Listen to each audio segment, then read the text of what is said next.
Good morning. अब हम आगे कल हमने पार्ट 1 के अंदर कोशिका के बारे में थोड़ा बहुत पढ़ा था। आज हम पार्ट 2 के अंदर पढ़ रहे हैं कोशिकांग। जो हमने देखा था कि कोशिका द्रव्य के अंदर हमारे कुछ कोशिका द्रव्य है, उसके अंदर हमारे कुछ कोशिकांग है। द्रव्य के बारे में मैंने बता दिया कि एक तरल पदार्थ होता है जिसके अंदर जल होता है, ग्लाइकोजन होता है, वसा होता है, ये सारी चीज़ें होती हैं। ठीक है। और एक दूसरा मैंने बताया था इसके अंदर और क्या क्या होता है, कोशिकांग होते हैं। तो आज हम देखेंगे कि वो कोशिकांग कौन कौन से हैं। ठीक है। कुछ तो मैंने आपको उनके नाम तो मैंने आपको कल बता दिए थे, जैसे माइटोकॉन्ड्रिया है, लवक है, लाइसोसोम्स है, राइबोसोम्स है, ये सारे चीज़ें। ठीक है। तो सबसे पहले आज हम बात करते हैं माइटोकॉन्ड्रिया की। माइटोकॉन्ड्रिया।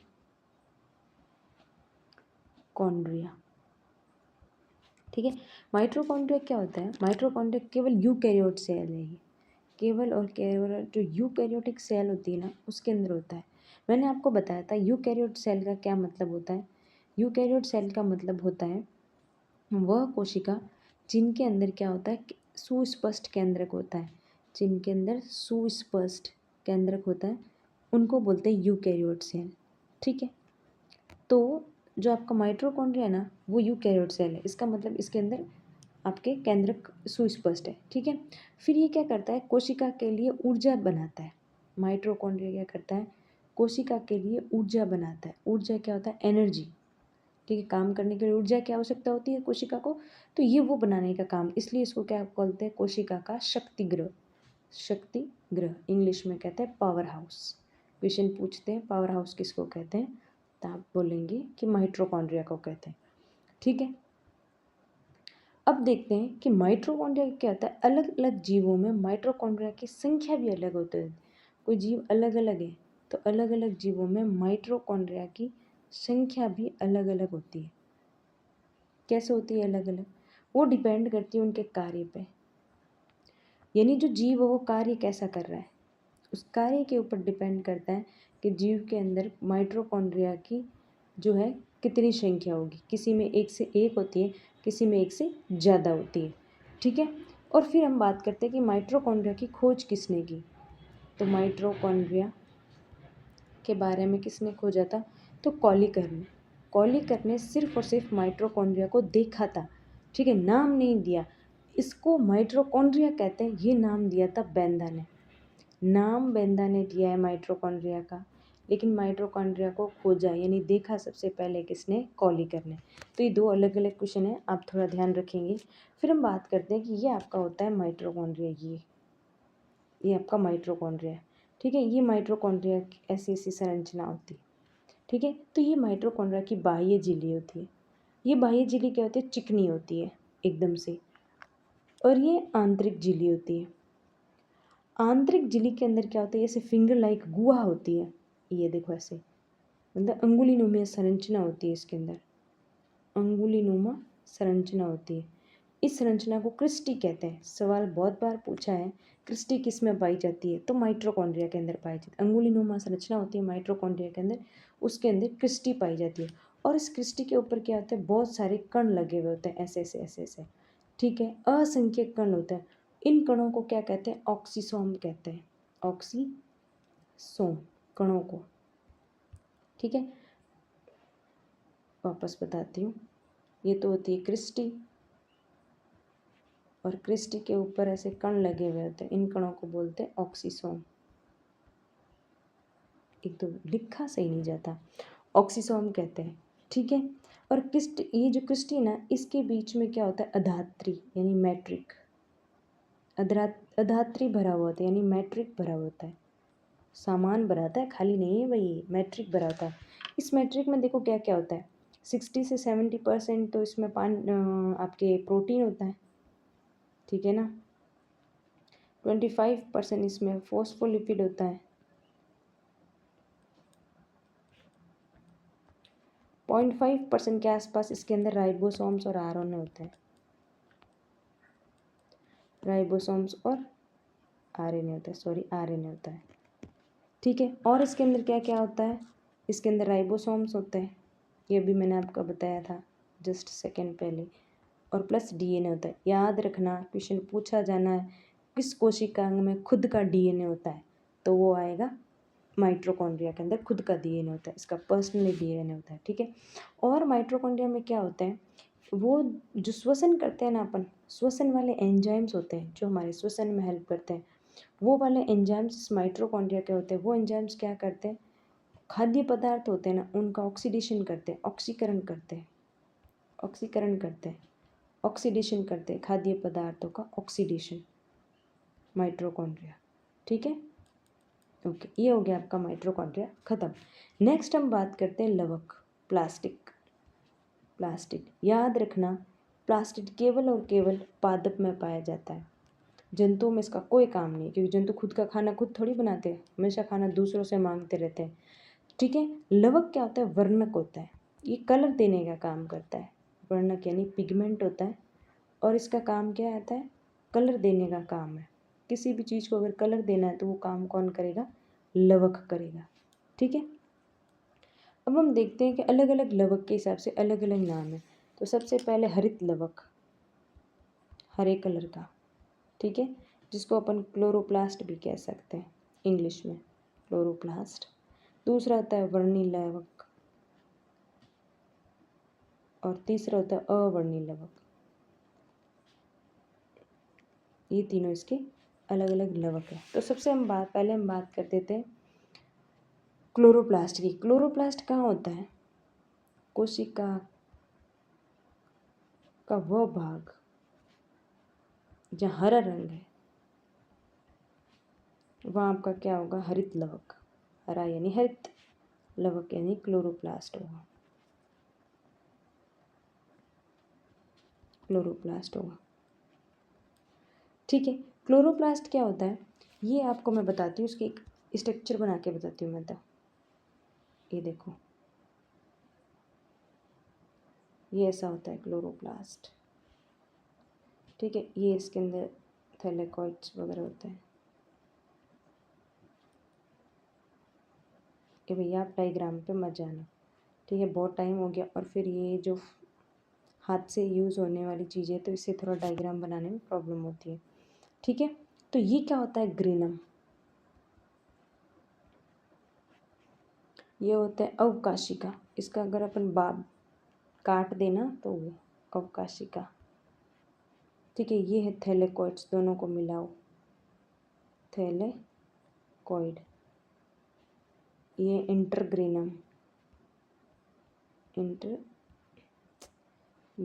ठीक है। ये बाह्य झिल्ली और ये आंतरिक झिल्ली, ये इसकी झिल्लियाँ, ठीक है। तो सबसे पहले हम बात करते हैं, जो कि ये होता है ना, ये दोहरी झिल्ली युक्त होता है। मैंने अभी आपको बताया था ऐसे दो मेम्ब्रेन है, तो ये दोहरी झिल्ली, दो झिल्लियाँ होती है इसके, एक बाह्य झिल्ली और एक आंतरिक झिल्ली, ठीक है। बाह्य झिल्ली के अंदर क्या होता है, पिठिका होता है, यानी जिसको स्ट्रोमा कहते हैं। ये इस तरीके से स्ट्रोमा होता है, ऐसे, ठीक है। स्ट्रोमा यानी पिट्ठिका कहते हैं जिसको, स्ट्रोमा सही रहेगा, याद रखो, इंग्लिश में वहाँ लिखा भाई होता है, स्ट्रोमा होता है। और स्ट्रोमा क्या है, एक जटिल तंत्र है, ठीक है, जटिल, बहुत ही कॉम्प्लेक्स, बहुत जटिल तंत्र है। और स्ट्रोमा के अंदर सिंगल सिंगल एक एक की बात करेंगे, ऐसे ऐसे जो बने हुए हैं इसके अंदर, मैंने अभी आपको पीछे वाले के अंदर बताया था, ये देखो, ये जो बने हुए हैं ना, ये इन सबको मिला के स्ट्रोमा कहते हैं। और सिर्फ इस अकेले पार्ट को क्या बोलते हैं अपन, थैलेकॉइड्स कहते हैं। तो स्ट्रोमा के अंदर क्या होता है, थैलेकॉइड होता है, थैलेकॉइड होता है, ठीक है। थैलेकॉइड मतलब इस प्रकार से विन्यासित रहता है जैसे ऐसा लगता है कि एक सिक्के के ऊपर सिक्का रखा हुआ है, ठीक है। तो इसको बोलते हैं ग्रेनम।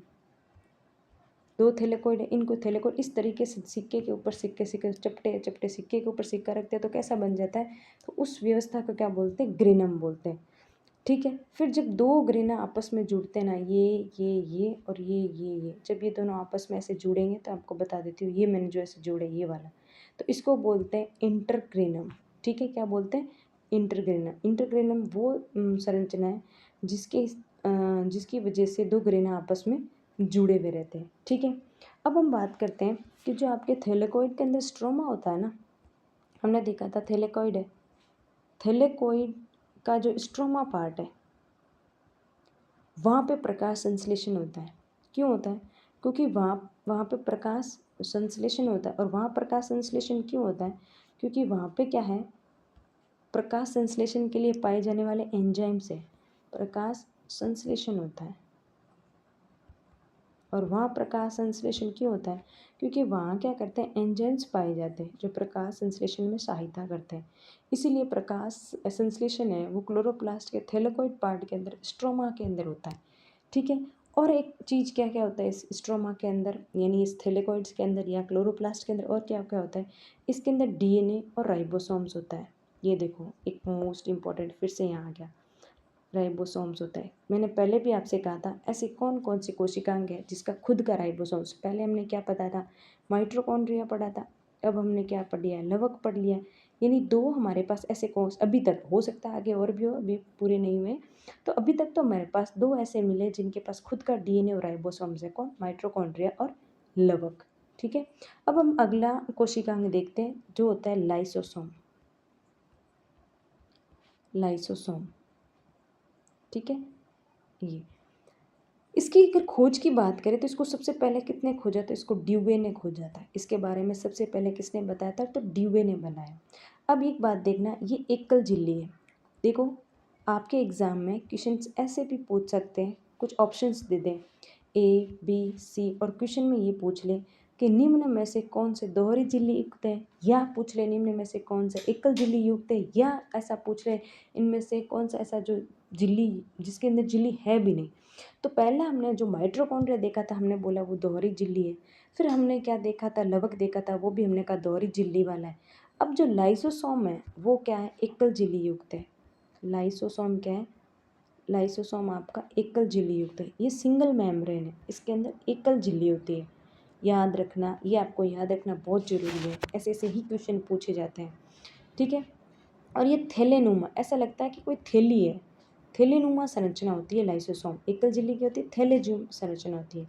इसमें क्या होता है? एक द्रव भरा रहता है लाइसोसोम्स के अंदर, जिसमें क्या होता है, जो जल को अपघटन करते हैं ना, एक द्रव होता है, द्रव के अंदर क्या होता है? जल को अपघटन करने वाले मतलब एंजाइम्स होते हैं जो जल को तोड़ देते हैं। तो जल को अपघटन करने वाले एंजाइम यानी जल को तोड़ने वाले एंजाइम्स होते हैं। जल को तोड़ने वाले एंजाइम्स होते हैं।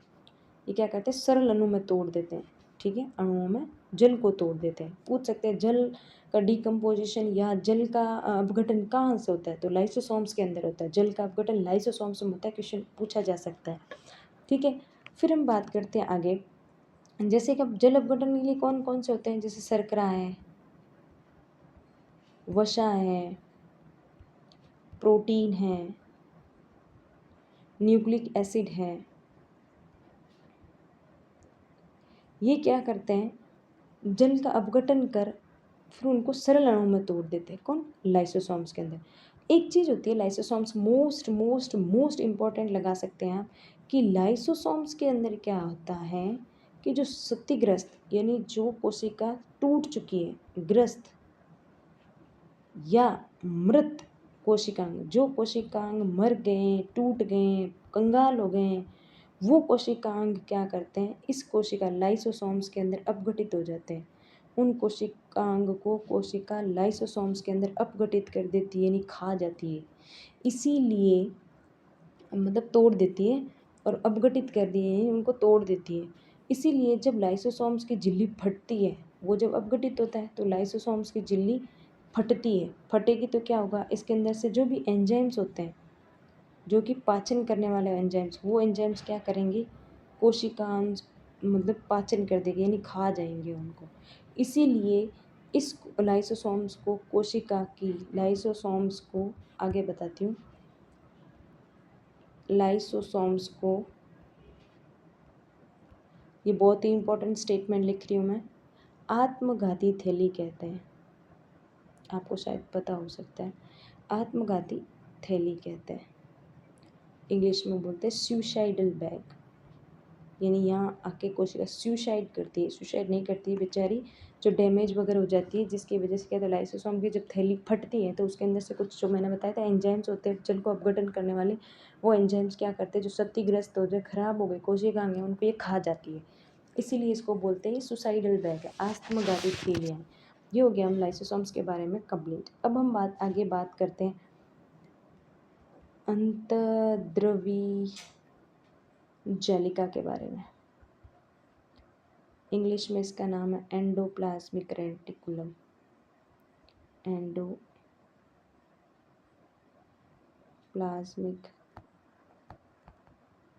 रेटिकुलम नाम है इसका। इसके अंदर क्या होता है, ये जो कोशिका होती है ना, मतलब एंडोप्लाज्मिक रेटिकुलम, ये केंद्रक और कोशिका कला के बीच के अंदर, ये जो कोशिका द्रव्य होता है ना, उसके अंदर ये पड़ी रहती है। ठीक है, और इसकी भी जो भित्ति होती है ना, एक झिल्ली वाली होती है। किसकी? अंतर्द्रावी जालिका। इसको आप शॉर्ट में ईआर बोल सकते हैं। ईआर की होती है ना, ये भी सिंगल एक मेम्ब्रेन होती है। और कौन सी पढ़ी थी हमने? लाइसोसोम। लाइसोसोम और ईआर दो हो गई है हमारे पास, एक झिल्ली वाली। एक तो लाइसोसोम और एक हो गया ईआर। इन दोनों की झिल्ली क्या है? एकल झिल्ली है, एकल झिल्ली है इन दोनों की। ठीक है, तो अब हम आगे देखते हैं इसकी भित्ति के अंदर क्या होता है। ये ना ये मैंने बता दिया, इसकी भित्ति एक झिल्ली जैसी होती है। तो ऐसा लगता है कि पतली सी, आप देख लो ना, बहुत पतला सा होता है। आपने मोमोज खाया तो मोमोज के ऊपर जो उसकी परत होती है उससे भी ज़्यादा पतली, मतलब उसको आप आर पार दे सकते हो इसकी झिल्ली के अंदर, इतनी पतली झिल्ली होती है इसकी। ठीक है, और इसकी भित्ति की मतलब, तो फिर अंदर जाने जो ईआर है ना, ये आपके दो प्रकार का होता है। ईआर यानी एंडोप्लाज्मिक रेटिकुलम है, आपका दो प्रकार का होता है। एक होता है खुरदरा, एक होता है चिकना। ठीक है, ये रेटिकुलम। जो खुरदरा होता है ना, वो खुरदरा क्यों होता है? क्योंकि जो खुरदरा होता है उसकी सतह पर, यार क्या है, जो खुरदरा होता है ना, खुरदरा, इसकी सतह पर क्या होता है? राइबोसोम्स चिपके हुए रहते हैं। सतह पर राइबोसोम्स चिपके हुए रहते हैं, राइबोसोम्स चिपके हुए रहते हैं कण के रूप में। तो ये इसकी जो सरफेस है, जो सतह को है, वो खुरदरा बना देते हैं। तो राइबोसोम्स क्यों होते हैं? ये राइबोसोम्स क्या करते हैं? प्रोटीन का संश्लेषण करते हैं। इंपॉर्टेंट है, जो राइबोसोम्स इसके ऊपर होते हैं ना, वो राइबोसोम्स क्या करते हैं? प्रोटीन का संश्लेषण करते हैं, प्रोटीन का संश्लेषण करते हैं। इसीलिए वो राइबोसोम्स खुरदरी यानी रफ, खुरदरी यानी जो रफ होती है ना,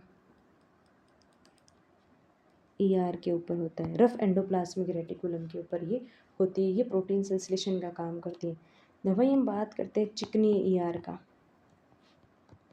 चिकनी ईआर का क्या काम होती है? जो चिकनी होती है उसकी सतह पर राइबोसोम्स नहीं होते।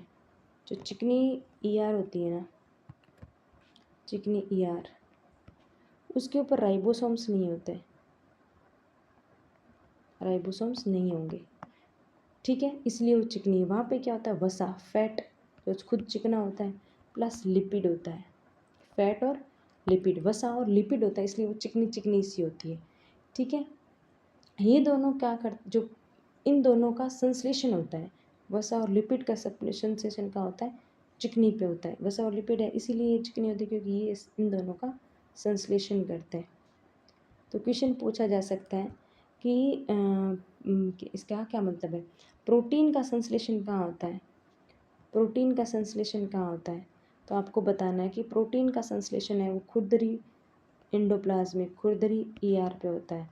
और लिपिड और प्लस इसका वसा का कहाँ होता है? वसा का होता है रफ, नॉट रफ, चिकनी वाले पे, चिकनी ईआर पे। ठीक है, ये आपको ध्यान रखना है। आई होप मैं जो पढ़ा रही हूँ वो आपको समझ में आ रहा है, पता चल रहा है क्या लिखा जा रहा है क्या नहीं। थोड़ा लिखने में प्रॉब्लम आ रही है, लेकिन धीरे धीरे इसकी भी जब आदत हो जाएगी तो इसका भी कुछ ना कुछ सॉल्यूशन आ जाएगा। फिर हम बात करते हैं ईआर के अलग अलग क्षेत्र होते हैं। जैसे हमने लाइसोसोम्स के क्षेत्र देखे, जैसे हमने लवक के क्षेत्र, इसके अंदर भी कुछ क्षेत्र होता है। ठीक है, इसके जो कोशिका द्रव्य वो केंद्रक होता है ना, ये मान लो आपके पास, मैं आपको इसका सही से डायग्राम ही बता देती हूँ। ठीक है,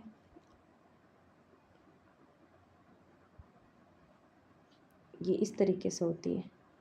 ठीक है, ईआर, ये इसके ऊपर राइबोसोम्स। ठीक है, इस तरीके से होती है ये इस तरीके से होती है। इसके ऊपर क्या होता है कि जो कोशिका द्रव्य, ये कोशिका द्रव्य है और केंद्र के बीच के अंदर जो पदार्थों का परिवहन का काम करती है, जो हमने पढ़ा था कि कोशिका है, ये केंद्रक है और ये कला, इसके बीच में जो कोशिका द्रव्य है ना, इसके अंदर चीज़ों का आदान प्रदान होना, बिल्कुल वैसे जैसे कोशिका कला करती है। तो जो परिवहन करती है ना, पदार्थों का परिवहन करने का काम है इसका, ईआर का परिवहन करने का काम है, ठीक है। और फिर दूसरा इसका मोस्ट इम्पोर्टेंट कहानी गोल्जी कॉडी बनाती है, गोल्जी कॉय यानी गोल्जी बॉडी, गोल्जी कॉय बनाती है, उसका निर्माण करती है। इम्पोर्टेंट है ये क्वेश्चन कि गोल्जी बॉडी का निर्माण कौन करता है, तो एंडोप्लाज्मिक रेटिकुलम अंतर्द्रव्य जालिका करती है, ठीक है। ये आपका अंतर्द्रव्य जालिका यहीं पे ख़त्म होती है। अब नेक्स्ट हम एक बात करते हैं राइबोसोम्स। देखो लाइसोसोम अलग है और राइबोसोम अलग है, ठीक है।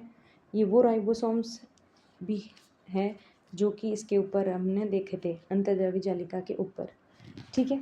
अब आप राइबोसोम्स की बात करते हैं। राइबोसोम्स के बारे में किसने बताया था, खोजा किसने था, कलार्ड ने। और इस कलार्ड ने तो सिर्फ इसको खोजा, ढूंढा इसको, लेकिन ये इसको राइबोसोम ही कहेंगे, ये नाम इसको पैलेड ने दिया था। पैलेड ने इसको नाम दिया था कि इसको हम राइबोसोम्स ही कहेंगे, ठीक है। राइबोसोम्स क्या करते हैं, कोशिका द्रव्य है ना उसमें स्वतंत्र रहते हैं। कोशिका है ये इसके अंदर द्रव्य, यह जो कोशिका द्रव्य यहाँ पे ये स्वतंत्र फ्रीली बस लटका पड़ा रहता है, कहीं चिपका चुपका नहीं रहता है। और तो और ये कहाँ होता है, अभी जस्ट हमने पढ़ दिया खुरदरी जो ईआर होता है ना उसके ऊपर भी होता है ये थोड़ा बहुत, ठीक है, और वहाँ पे होता है। अब ये देखो यहाँ मोस्ट इम्पॉर्टेंट देखना, पहले हमने पढ़ा था कि माइटोकॉन्ड्रिया प्लस लवक दोहरी झिल्ली युक्त हैं, यानी 2 झिल्लियाँ होती है इनके। फिर हमने पढ़ा था हरित लाइसोसोम्स और एक हमने पढ़ा था ईआर, ये एकल झिल्ली युक्त होता है। अब हमारे पास आता है राइबोसोम, क्वेश्चन बनने लायक है 100% कि ये झिल्ली युक्त होता है, झिल्ली नहीं होती है, झिल्ली का अभाव होता है। ऐसा कौन सा कोशिकांग है जिसमें झिल्ली नहीं पाई जाती, तो वो राइबोसोम है, ठीक है, जिसमें झिल्ली नहीं होती है। अब क्या करते हैं राइबोसोम्स, क्या करते हैं आरएनए और प्रोटीन का बनता है, ठीक है, राइबोसोम्स इसमें आरएनए और प्रोटीन से मिलकर राइबोसोम्स बनता है, ठीक है। फिर हम बात करते हैं, मैंने आपको यूकैरियोट कोशिका बताई थी। यूकैरियोट कोशिका के अंदर क्या होता है, एटीएस टाइप का, मतलब जो राइबोसोम्स है वो 2 प्रकार का आता है, एटीएस और 70S। तो जो यूकैरियोट कोशिका उसमें एटीएस आएगा और जो प्रोकैरियोट कोशिका उसमें 70S टाइप का राइबोसोम्स। अच्छे से लिख के बताती हूँ मैं आपको। अगर आपके पास यूकैरियोट कोशिका है, यूकैरियोट सेल है, तो उसके अंदर एटीएस टाइप का राइबोसोम्स आएगा। और वहीं अगर आपके पास प्रोकैरियोट सेल है, कैरियोट सेल यानी कोशिका है, तो वहाँ पे 70S टाइप का राइबोसोम्स, ये भी इंपॉर्टेंट है भाई, ठीक है। और राइबोसोम्स का काम क्या, अभी हमने पढ़ा था, राइबोसोम्स का काम है प्रोटीन का निर्माण। राइबोसोम्स क्या करता है, प्रोटीन का निर्माण करता है, प्रोटीन बनाने का काम होता है इसको शरीर के अंदर हमारे, उसका सिंथेसिस करता है, बनाता है उसको, ठीक है। तो ये हमने राइबोसोम्स के बारे में पढ़ा। सिर्फ 3 चीज़ ही है राइबोसोम्स, आरएनए प्रोटीन का बना होता है, एटीएस प्रोकैरियोट में होगा, 70S यूकैरियोट के अंदर होगा, इसके अंदर कोई झिल्ली नहीं होती है और इसका काम है प्रोटीन का संश्लेषण करना यानी प्रोटीन बनाना, ठीक है। अब हम आगे बात करते हैं गोल्जी कॉय की। गोल्जी कॉय ये क्या चीज़ होती है, गोल्जी कॉय के बारे में सबसे पहले हमें बताया था कैमिलियो गोल्जी ने, इसका तो नाम याद रखने का वाला ही नहीं है, आसानी से याद हो जाता, कैमिलियो याद रखना, 1898 के अंदर बताया था इन्होंने, ठीक है।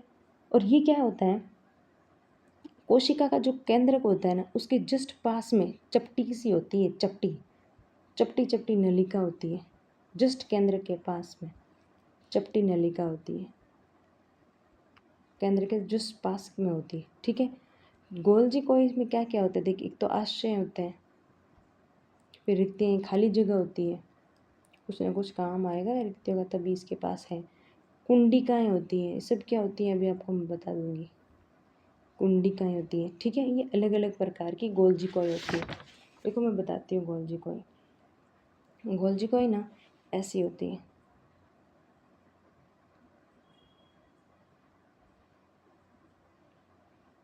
ये इस टाइप की, ये ऐसी होती है, ठीक है। ये यहाँ पे ऐसे, फिर ये यहाँ पे ऐसे ऐसे ऐसे कुछ, ठीक है। तो ये यहाँ पे ना, ये देखो ऐसे, तो ये आपकी जो यहाँ होती है ना, ये रिक्तिका है, यानी नलकियाँ हैं, ये समझ लो नलकियाँ हैं, नलकियाँ फिर ये होती है कुंडिका है, कुंडी होती है ना, बिल्कुल वैसे, इसी को कुंडिका कहते हैं इसीलिए इसको। और ये दोनों हैं इसके आश्रय, ये तीन इसके अंदर होता है। ये इसका काम क्या होता है, ये कोशिका के अंदर क्या करती है, इसका काम क्या होता है गोल्जी कोई का, कोशिका के अंदर शर्करा, प्रोटीन, वो पैक्टिन बनाती है, पैक्टिन का निर्माण करती है या संश्लेषण करती है, बनाने का काम करती है। किस किस को, शर्करा, प्रोटीन और पैक्टिन को कोशिका के अंदर, ठीक है। इनको बनाना और इनका श्रावण करना, ये दोनों काम, सिक्रेट भी यही करती है, सिंथेसिस भी यही करती है। ये बताओ आप, एक क्वेश्चन है आपसे कि गोल्जी बॉडी खुद का निर्माण कौन करता है, गोल्जी को है ना, इसका निर्माण कौन करता है? कमेंट सेक्शन में इसका आंसर आप मुझे बताना, मैंने आपको बताया भी था, ठीक है। तो गोल्जी कॉय का निर्माण कौन करता है? अब हम आगे बात करते हैं तारक काई, टॉपिक है तारक काई। तारक काई क्या होता है?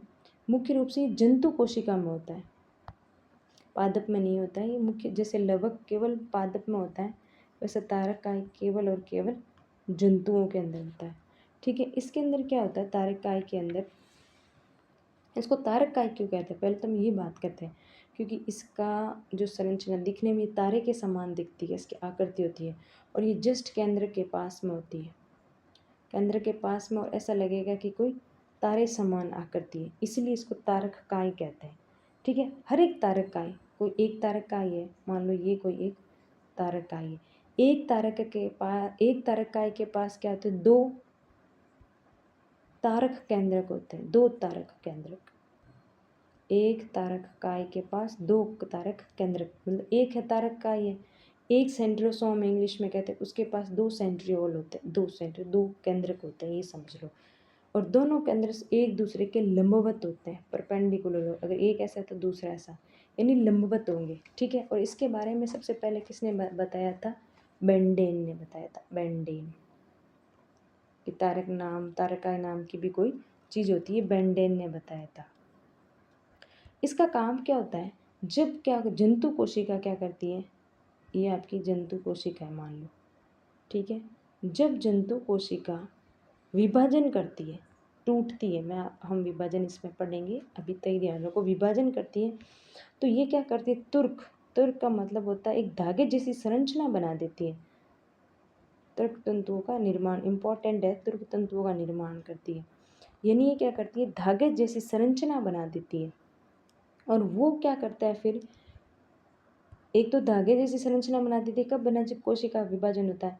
एक जो शुक्राणु होता है ना, शुक्राणु आप सबको पता है क्या होता है, तो शुक्राणु की पूंछ, ये शुक्राणु की पूंछ बनाने का काम किसका होता है, तारक काय का, ठीक है। क्यों होता है? क्योंकि इसके पास है ना कशाभिकाएं होती हैं, कशाभिका, वो सीलिया, सीलिया इंग्लिश में होता है पक्षांग, ठीक है। और कशाभिका को बोलते हैं फ्लैजिला, यानी फ्लैजिला और सीलिया मतलब बनाने का इसके पास है, इसीलिए ये पूंछ बना देती है, शुक्राणु की पूंछ बनाने के काम आती है। और किसके काम आती है ये, जब कोशिका का विभाजन होता है, कोशिका ने विभाजन किया तो एक उसके धागे जैसी संरचना, तुर्क तंतु, यानी स्पिंडल फाइबर कहते हैं जिसको, वो बनाने के काम आती है, ठीक है। ये इंपॉर्टेंट है, उसका मतलब ये खोज ज़्यादा इंपॉर्टेंट है, वो पूछ सकते हैं। अगला है रिक्तिका, रिक्तिका जिसको बोलते हैं वैक्यूल्स। वैक्यूल्स क्या होता है, ये भी क्या होता है, कोशिका का जो कोशिका द्रव्य होता है ना, कोशिका द्रव्य उसके अंदर होता है ये भी, ठीक है। और ये जैसे ना बुलबुले, जब अपन साबुन या सरफ डालते हैं बाल्टी में तो बुलबुले नहीं बनते हैं, तो ये भी क्या, बुलबुले जैसी संरचना होती है, बुलबुले जैसी संरचना होती है, ठीक है, कोशिका द्रव्य के अंदर। ये जो रिक्तिका होती है ना, ये भी एकल झिल्ली युक्त होती है। एकल झिल्ली, आपको ये भी पता लगाना और कौन कौन से जिनके एकल झिल्ली युक्त है, ठीक है, लिखना है कमेंट सेक्शन में। चीज़ एक सिंगल सेल की बनी होती है, एक झिल्ली की बनी होती है, और उस झिल्ली को बोलते हैं टोनोप्लास्ट। उस झिल्ली का नाम है जिस झिल्ली से ये बना होता है वैक्यूल्स, रिक्तिका, उसको टोनोप्लास्ट कहते हैं। ठीक है, क्यों? क्योंकि जो रिक्तिका है ना, उसमें द्रव होता है। रिक्तिका है, रिक्तिका के अंदर कोई द्रव उपस्थित है, कोई तरल पदार्थ है, उसको बोलते हैं शेल सैप, यानी कि कोशिका रस। कोशिका अंदर कोई ना कोई रस भरा पड़ा है, इसलिए इसको बोल दिया कोशिका रस। कोशिका रस में क्या क्या चीज़ें आएगी आप ये देखो। एक तो जल आता है, एक उत्सर्जी पदार्थ आता है, उत्सर्जी पदार्थ आता है, ठीक है, और कुछ अनुपयोगी बिना काम वाले उत्पाद होते हैं, वो इसके अंदर होंगे कोशिका रस के अंदर। अच्छी चीज़ नहीं है कोई, ये सब गंदी सड़ी गली चीज़ें हैं, वो शायद इसके अंदर है। और ये रिक्तिका क्या करती है? कोशिका को, रिक्तिका क्या करती है? कोशिका को मजबूत बनाती है, टर्जिड, टर्जिड यानी स्फीत, मजबूत बनाती है ये, स्फीत मजबूत बनाने का काम करती है। कौन? वैक्यूल्स। किसको? कोशिका को। क्यों करती है ये? ताकि ये जल और अनुपयोगी पदार्थ है ना, उनको संग्रहण कर सके। वैक्यूल्स के अंदर पाइपों का यही काम है, संग्रहण करने का, ठीक है। इसीलिए पादप की जो रिक्तिका होती है ना, वो बड़ी होती है। क्यों होती है बड़ी? क्योंकि उसको जल वगैरह संग्रहण करने का ज़्यादा ज़रूरत होती है, इसलिए। ठीक है, ये इतने सारे हमारे पास क्या थे? कोशिकांग थे। इसके अलावा 2-4 कोशिकांग और है, जैसे माइक्रो बॉडीज़ है, माइक्रो बॉडीज़, जिसको आप हिंदी में कह सकते हैं सूक्ष्म काय। एक होता है पर ऑक्सीसोम, ठीक है, ये भी कोशिकांग अलग तरीके से होते हैं। तो ये सारे कोशिकांग थे जो आज मैंने आपको इस टॉपिक के अंदर पढ़ा दिए। इन कोशिकाओं को एक बार आप देख लेना, समझ लेना, इनसे रिलेटेड क्वेश्चन करने की कोशिश करना। कुछ भी क्वेरी हो तो मैंने आपसे पहले भी बताया कि आप कमेंट सेक्शन में बोल सकते हैं, या आपको वीडियो से रिलेटेड कुछ और अच्छा करवाना चाहते कि मैम यहाँ ये गड़बड़ी हो रही है, यहाँ ये सही नहीं है, तो वो भी आप मुझे बता सकते हैं। आपका फीडबैक मेरे लिए बहुत इंपॉर्टेंट है। अगर आपका फीडबैक पॉजिटिव वे में आएगा तो मुझे और काम करने का अच्छा लगेगा। तो इसीलिए मैं आपसे चाहती हूँ कि आप मुझे फीडबैक ज़रूर दें कि मैंने क्या जो कर रही हूँ वो सही कर रही हूँ या नहीं। Okay, thank you.